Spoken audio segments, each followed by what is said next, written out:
So, welcome all. My name's Lorraine Copes, and I'm the founder of Be Inclusive Hospitality.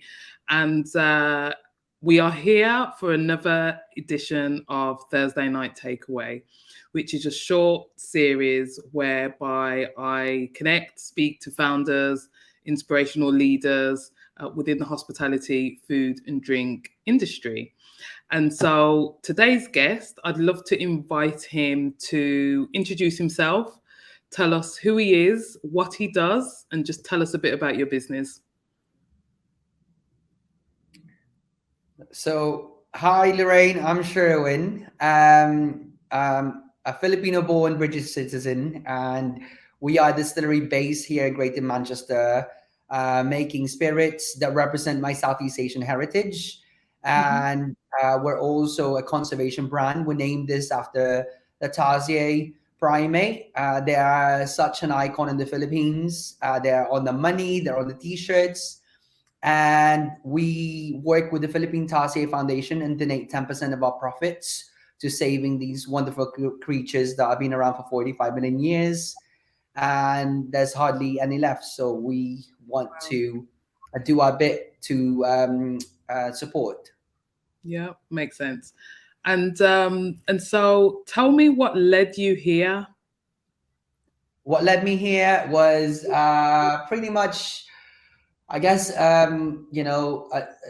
decades of being in the drinks industry, and seeing the lack of Southeast Asian representation within the category. So if you look at, we started obviously with gin because in the UK, since for about 10, 15 years now, the growth of craft gin has pretty much, there's a lot of gin brands out there, but as the category continued to grow, there wasn't really anyone focusing on Southeast Asia. When you think about how popular the Thai cuisine have become, the Vietnamese cuisine have become, and people are focusing on food and drink experiences that reflect, their travel, the stuff that they're buying from supermarkets. And if you look at the gin category, there's nothing that represents them. But also, the Philippines is the biggest consumer of gins in the world. 43% of the global volume is consumed in the Philippines. The second biggest market is the US, where they probably consume about a quarter of what the Philippines drink. Um, Right. for me, as a Filipino, I wanted to represent and have that as, have a Southeast Asian brand on the shelf, in bars, and on the retail space. Nice, nice. And how long before you actually launched the business did you have this idea in mind? So I had this idea in mind when I first started. A brand called Sip Smith. Yep. Sip Smith pretty much started in 2009, and I was working at the Diageo back then.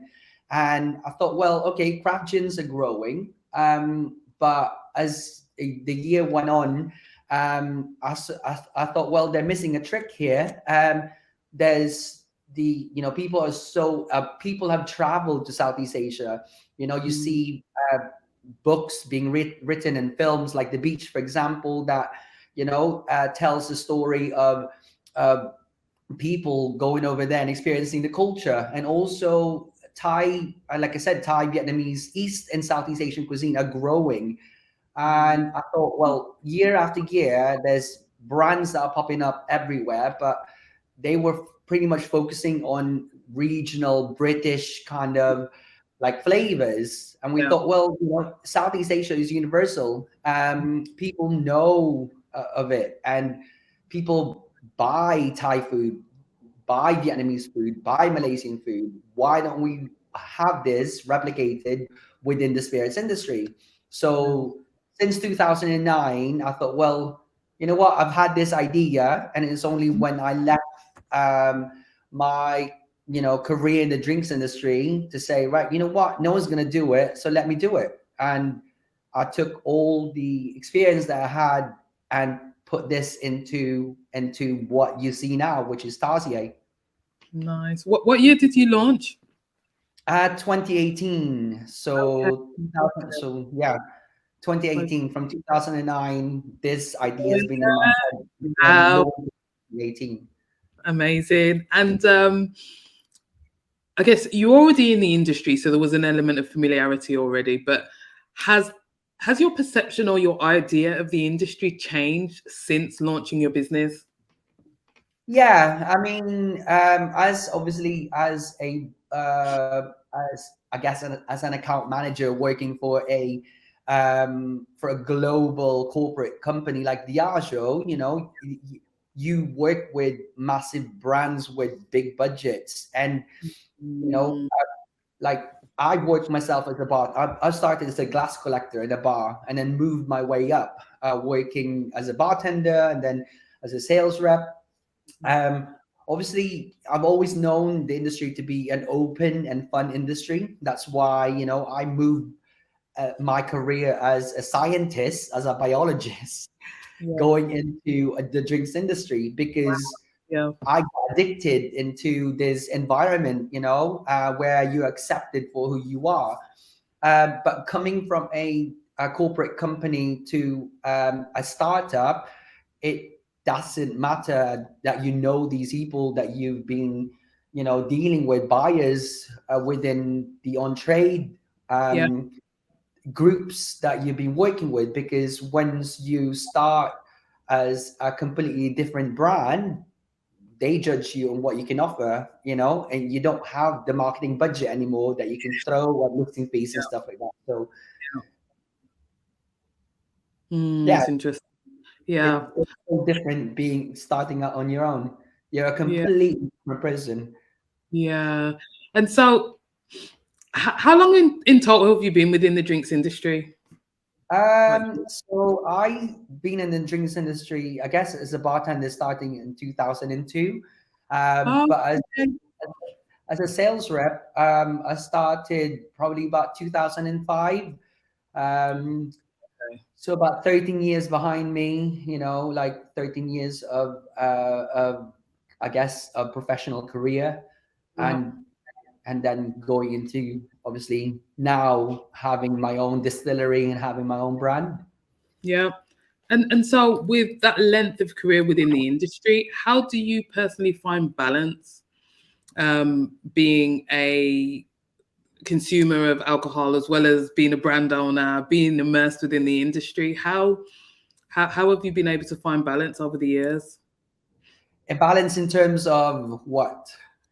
Just I mean, so alcohol, being a consumer of alcohol as well as being within the industry as well as selling it, and how those kind of worlds all merge. So, in terms of, obviously, consuming alcohol, for me, consuming alcohol is all about, celebrating, I guess. It's all about de-stressing. It's Yeah, tasting is completely different. Obviously, you do yes, tasting for product development, right? So you do that when you've got a fresh palate. Usually early in the morning, after you've had coffee, right? But when it comes to drinks development and cocktail development, guess that happens, whenever you get a briefing from a customer to say, this is the new menu that we're going in, that we're thinking about. What sort of cocktails can you put together for it? What spritz suggestions you want for it? So that happens, I guess every 3 months. yeah, But in terms of like selling, because mm, this is your own brand, you're very passionate and about and obviously getting your liquid to consumers, and you don't drink as much, I guess, until the selling until the selling happens, until the event happens, because that's pretty much a way we go to gin festivals, we go to trade shows. yeah, That's the way for us to kind of decompress after being on your feet, like, for what, 10 hours. yeah, um and usually that involves a lot of people within the industry as well. Sometimes it gets a bit too much, but that doesn't happen all the time. mm, But for me, consuming is more of mm, a kind of enjoyment, de-stressing Yeah. around with people and celebrating. Yeah, yeah. See, yeah, that makes complete sense. And on that, the topic of stress, I guess, and assuming actually it's me making an assumption, I might be wrong. If you were to describe your entrepreneurship journey using a couple of words, maybe 2 words today, what 2 words would you use? 2 words, I'd Yeah, say, being an entrepreneur, um, there's a lot of sacrifices that you need to be aware of. Things like you can't always, especially when you're just starting up, you can't always be there for your friend's birthday. Or I mean, my mom and dad have now retired in the Philippines, and I can't see them every year because a, you've got business to run, b, you've got limited funds to start with, and you need to have patience, because things will happen, especially in the drinks industry, in the on trade, where um, tenders tend to happen every 2 years, right? So the conversations that you're having now might yeah, not, those listings will not happen until 2 years' time.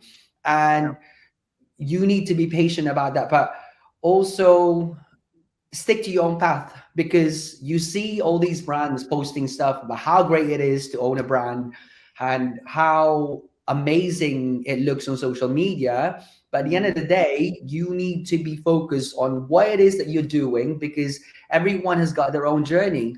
Their journey might not be might not be the one that you want, and completely different to what you are doing. So just be focused on what your path is, and be clear about it and follow that through.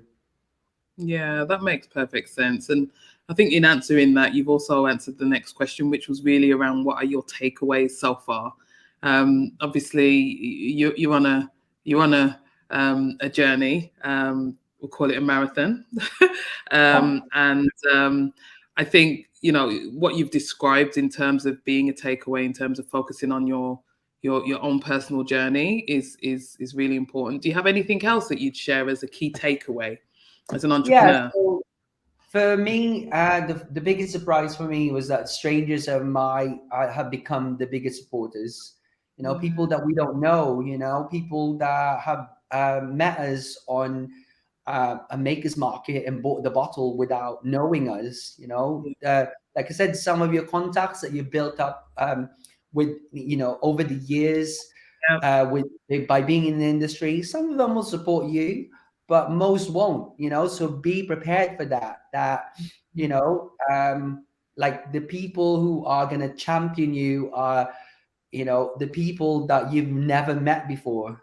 And that's been the biggest surprise for me. Okay, okay. Thank you. And then fast forward into sort of where we are here today, and obviously economic downturn, um, to a certain degree, and dependent on where you are. How has the kind of economic climate affected your business, your plans for the future, or not? Yeah.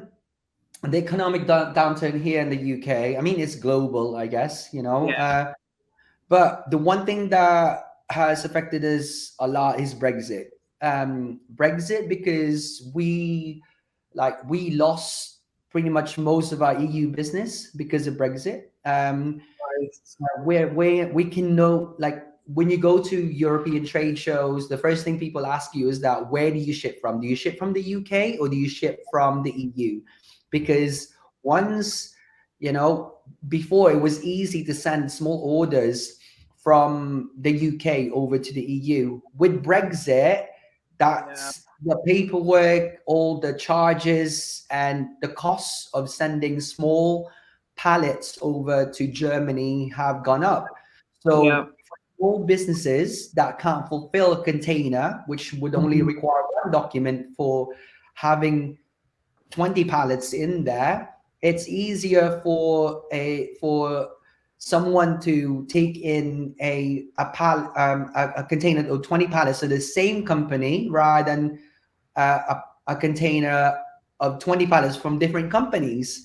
mhm, So that has like impacted so much, in terms of like our turnover. So although we because we're a Southeast Asian brand, we've got this global, I guess, we've got this global brand that appeals to the US, Australia. We sell quite a lot to Southeast Asia. Obviously, it's a brand fit to the region.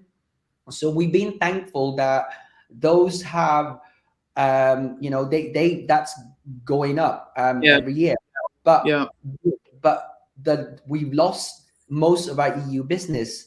Mm, Also in terms of the costs, because glass have now come from the EU yeah. and it gets decorated in Germany. All those costs, the botanicals, Yes. juniper comes from Europe. Yeah. We don't grow a lot of our juniper here. So for gin makers, most of the costs because of Brexit, that Mm. pretty much have gone up. Oh wow. And have you had to absorb that, or have you been able to pass that on? Yeah, so we've had to absorb it, but because of the fact that the gin category is so competitive, at the end Yeah. of the day, what happens is that you need to be able to compete against other brands out there. So there's only a certain price that you can charge for your liquid, Yeah. and going above that means, they'll pick up another bottle instead of Well, yours. of course, of course, of course. That makes sense. That makes total sense. And so an extremely difficult time. I think everyone's affected by all the kind of factors that you've just mentioned. Looking forward, is there anything that really excites you about the industry? Is there anything that you're looking forward to, or Yeah, for us, I think, especially for Tarsier, our industry is global, and that, like previously mentioned before, there's a lot of focus on diversity, and because people are understanding now, like operators are understanding now that their consumers, their customers are diverse. They're looking for food and drink experiences that, especially now when there's a report at the minute about more and more people are entertaining at home. They want to be able to go, you know what, yes, we can't go for a Thai tonight, but you know what, let's have a Thai meal with some Thai gin and tonics and some Thai cocktails. You know what, pick up a bottle of something that replicates that experience.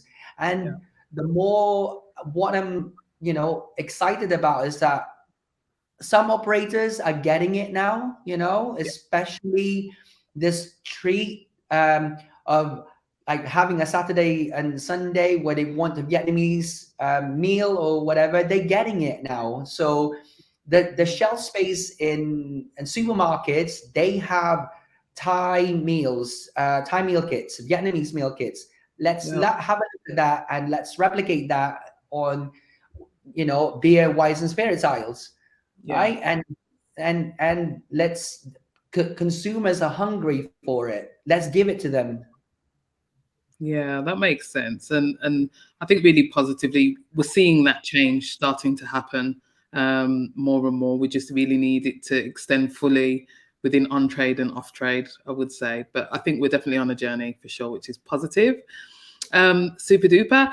Well, I mean, unless there's anything else that you want to share, we have kind of come to the end of the interview. So is there anything else that you want to share about you, your business, that you want people to know about who you are, as an Yeah, organization? so for me, Lorraine, the my ambitions, for the future is, for us to be this go-to Asian brand, yeah, that sits alongside Hendrix, and also we want to we are a business that gives back, and what we wanted to Yeah. do is, hopefully open a bartending school for to go back to the Philippines and to go back to Southeast Asia and use our platform to give back, because we, like, a lot of people, in Southeast Asia, there's a lot of poverty there, but what they want is opportunities. They don't want handouts. So if we can give them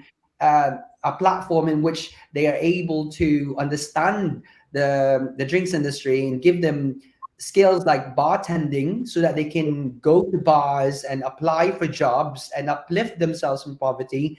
That's what we want to do, is to hopefully in the future use this brand and to give them the credibility to apply for those jobs. But that's my hope, and let's see what happens. Oh, brilliant. That sounds amazing. And I think that I know for I myself personally, I align and consume brands who have similar values to my own and who stand for good as well as being a brilliant product, right? So Yeah. good luck for your future. Now, before we finish, we've got a little quick fire round just so we can learn a bit more about who you are and what you like. And Okay. so, first question within that is, what's your favorite smell? My favorite smell is I love smelling the fresh, salty air in like seaside. It Yeah, reminds me of home. yeah, I hear you. What's your favorite season? Summer, always summer. Of course. Favorite number? I don't have one. I don't have one. It's a random one. It's a random one. What's your favorite time of the day? So summer's evening when there's still light in the air, in the sky, and you can still have a barbecue. Yeah, sure. Favorite color? Red. So yeah, red. It's don't know why I'm attracted to red, but red. Yeah. And last but not least, favorite drink? A nice cold gin and tonic on a hot Yes. summer day, or in the evening it would be a red Italian wine. Nice. Any particular gin? Any particular gin? Well, apart from ours, I would say either Tanqueray or Beefeater, classic. Okay, super. Brilliant. Well, thank you so much for taking the time out to speak with me this evening. It's been an absolute pleasure speaking to you as always. And we will include in the comments how you can find Sherwin and Tarsier Spirit online. And I look forward to seeing you all back here in a fortnight's time at the same time at 7 p.m. for the next edition of Thursday Night Takeaway. Thanks for joining. Bye. Thank you. Bye.